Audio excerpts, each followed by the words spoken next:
blye voorreg om met Springbok die mense van hierdie kwaliteit leiers in die land te gesels. Tana, hierdie is jou groot oomblik om deel van die Protea span te wees. Dit is my baie groot voorreg.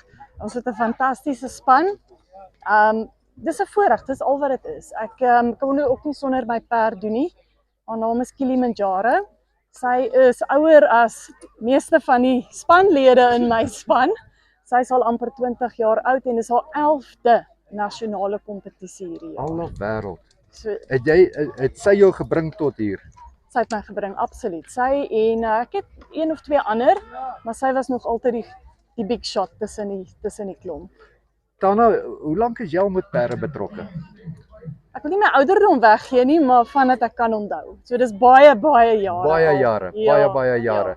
En dan agter jou, wat was die motivering, die aansporing om vir jou om met perdebedryf en perdesport betrokke te raak? Ek dink dit het begin by my ma. Ek het show jumping gedoen as 'n jong meisie. Ja. En toe Westons begin in 2012, ek het in 2013 ook begin met dit. En it's indeed a family affair. Sonder familie, sonder bystand, sonder daai ondersteuning kan jy absoluut niks doen nie. Absoluut niks doen nie. Ja. Ongelooflik. Baie dankie. Baie Baie geluk. dankie vir julle moeite Dis 'n ook. voorreg, ja. Baie dankie.